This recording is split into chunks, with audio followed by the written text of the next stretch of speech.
Complementary colors are pairs of colors which, when combined, cancel each other out. This means that when combined, they produce a gray-scale color like white or black. When placed next to each other, they create the strongest contrast for those particular two colors. Due to this striking color clash, the term opposite colors is often considered more appropriate than complementary colors. Which pairs of colors are considered complementary depends on the color theory one uses. Modern color theory uses either the RGB additive color model or the CMY subtractive color model, and in these, the complementary pairs are red cyan, green magenta, and blue yellow. In the traditional RYB color model, the complementary color pairs are red green, yellow violet, and blue orange. Though these pairings fail the modern definition of complementary colors, as they produce a brown color when combined. Opponent process theory suggests that the most contrasting color pairs are red-green and blue-yellow. Complementary colors in different color models.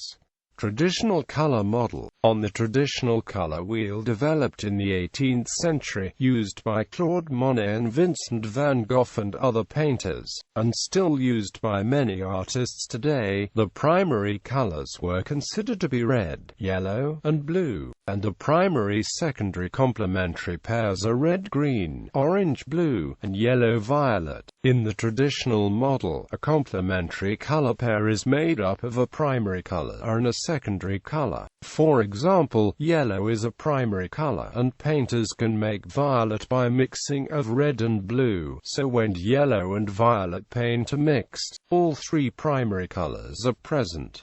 Since paints work by absorbing light, having all three primaries together results in a black or gray color. In more recent painting manuals, the more precise subtractive primary colors are magenta, cyan, and yellow. Complementary colors can create some striking optical effects. The shadow of an object appears to contain some of the complementary color of the object. For example, the shadow of a red apple will appear to contain a little blue-green. This effect is often copied by painters who want to create more luminous and realistic shadows. Also, if you stare at a square of color for a long period of time, and then look at a white paper or wall, you'll briefly see an afterimage of the square in its complementary color. Placed side by side as tiny dots in partitive color mixing, complementary colors appear gray. Colors produced by light. The RGB color model, invented in the 19th century and fully developed in the 20th century, uses combinations of red, green, and blue light against a black background to make the colors seen on a computer monitor or television screen. In the RGB model, the primary colors are red, green, and blue. The complementary primary-secondary combinations are red cyan, green magenta, and blue-yellow. In the RGB color model, the light of two complementary colors, such as red and cyan, combined at full intensity, will make white light. Since two complementary colors contain light with the full range of the spectrum, if the light is not fully intense, the resulting light will be gray. In some other color models, such as the HSV color space, the neutral colors lie along a central axis. Complementary colors lie opposite each other on any horizontal cross-section. For example, in the CIE 1931 color space, a color of a dominant wavelength can be mixed with an amount of the complementary wavelength to produce a neutral color.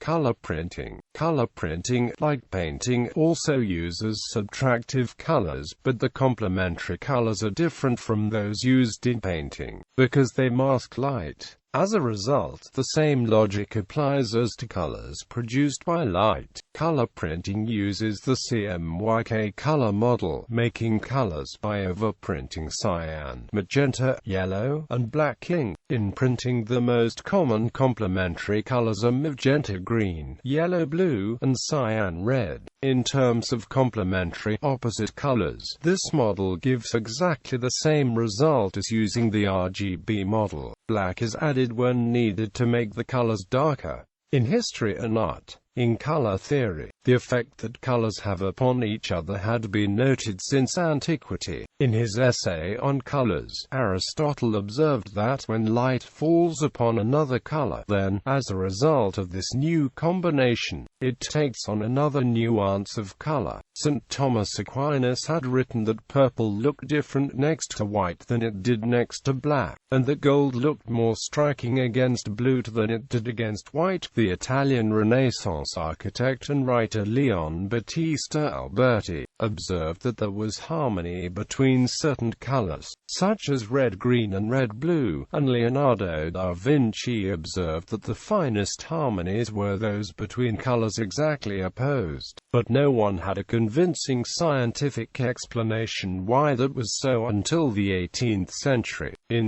1704, in his treatise on optics, Isaac Newton devised a circle showing a spectrum of 7 colors. In this work and in an earlier work in 1672, he observed that certain colors around the circle were opposed to each other and provided the greatest contrast. He named red and blue, yellow and violet, and green and a purple close to scarlet. In the following decades, scientists refined Newton's color circle, eventually giving it 12 colors. The 3 primary colors, 3 secondary colors, made by combining primary colors, and 6 additional colors, made by combining the primary and secondary colors. In 1793, the American-born British scientist Benjamin Thompson, Count Rumford, coined the term complementary colors. While staying at an inn in Florence, he made an experiment with candles and shadows, and discovered that colored light and the shadow cast by the light had perfectly contrasting colors. He wrote to every color, without exception, whatever may be its hue or shade, or however it may be compounded, there is another in perfect harmony to it, which is its complement, and may be said to be its companion. Quote, he also noted some of the practical benefits of this discovery. By experiments of this kind, which might easily be made, ladies may choose ribbons for the gowns, or those who furnish rooms may arrange the colors upon principles of the most perfect harmony and of the purest taste. The advantages that painters might derive from a knowledge of these principles of the harmony of colors are too obvious to require illustration. In the early 19th century, scientists and philosophers across Europe began studying the nature and interaction of colors. The German poet Johann Wolfgang von Goethe presented his own theory in 1810, stating that the 2 primary colors were those in the greatest opposition to each other, yellow and blue, representing light and darkness.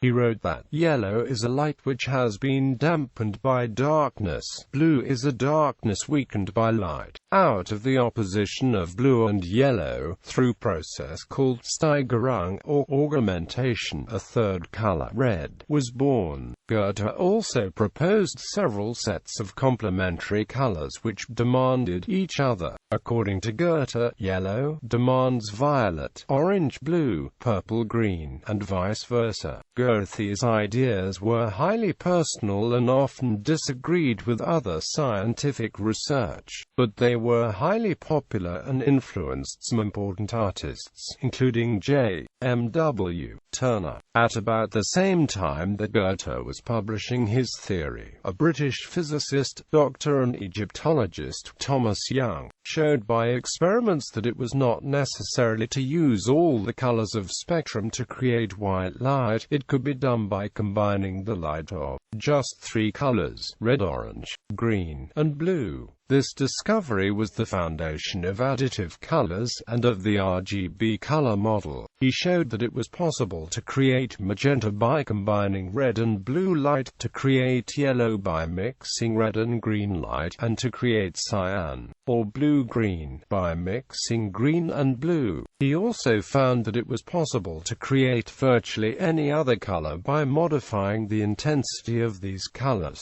This discovery led to the system used today to create colors on a computer or television display. Young was also the first to propose that the retina of the eye contained nerve fibers which were sensitive to 3 different colors. This foreshadowed the modern understanding of color vision, in particular the finding that the eye does indeed have 3 color receptors which are sensitive to different wavelength ranges. At about the same time as Young discovered additive colors, another British scientist, David Brewster, the inventor of the kaleidoscope, proposed a competing theory that the true primary colors were red, yellow, and blue, and that the true complementary pairs were red-green, blue-orange, and yellow-violet. Then a German scientist, Hermann von Helmholtz, resolved the debate by showing that colors formed by light, additive colors, and those formed by pigments,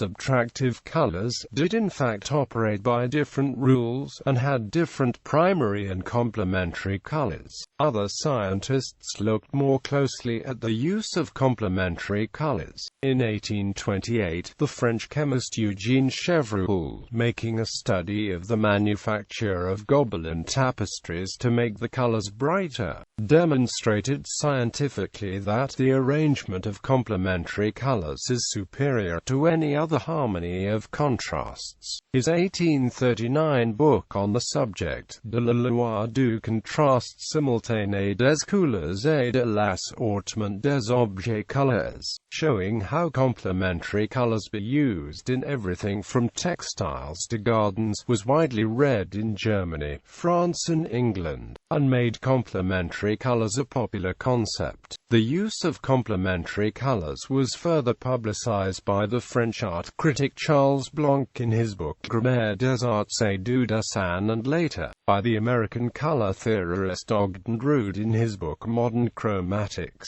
These books were read with great enthusiasm by contemporary painters, particularly Georges Seurat and Vincent van Gogh, who put the theories into practice in the paintings.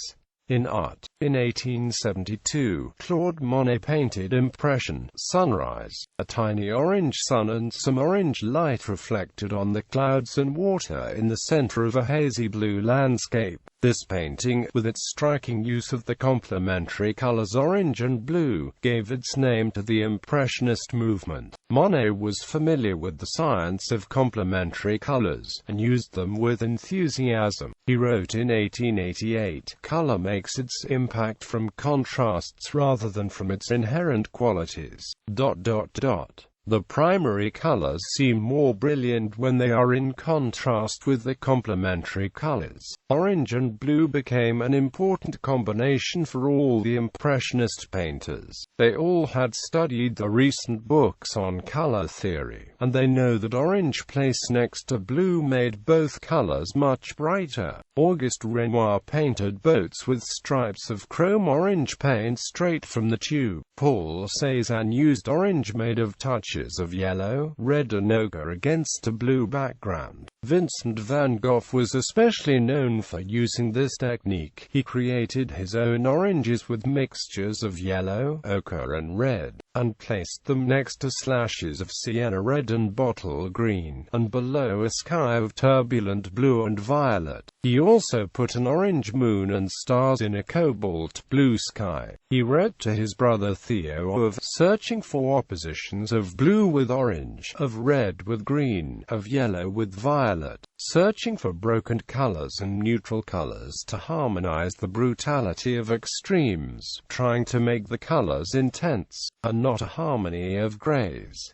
Describing his painting, The Night Café, to his brother Theo in 1888, Van Gogh wrote, "I sought to express with red and green the terrible human passions. The hall is blood red and pale yellow, with a green billiard table in the center, and 4 lamps of lemon yellow, with rays of orange and green. Everywhere it is a battle and antithesis of the most different reds and greens." After images. When one stares at a single color for a sustained period of time, then looks at a white surface, an afterimage of the complementary color will appear. This is one of several aftereffects studied in the psychology of visual perception, which are generally ascribed to fatigue in specific parts of the visual system. In the case above, the photoreceptors for red light in the retina are fatigued, lessening their ability to send the information to the brain. When white light is viewed, the red portions of light incident upon the eye are not transmitted as efficiently as the other wavelengths, and the result is the illusion of viewing the complementary color, since the image is now biased by loss of the color, in this case red. As the receptors are given time to rest, the illusion vanishes. In the case of looking at the white light, red light is still incident upon the eye. However, since the receptors for other light colors are also being fatigued, the eye will reach an equilibrium. Practical applications. The use of complementary colors is an important aspect of aesthetically pleasing art and graphic design. This also extends to other fields such as contrasting colors in logos and retail display. When placed next to each other, complements make each other appear brighter. Complementary colors also have more practical uses. Because orange and blue are complementary colors, life rafts and life vests are traditionally orange, to provide the highest contrast and visibility when seen from ships or aircraft over the ocean. Red and cyan glasses are used in the anaglyph 3D system to produce 3D images on computer screens.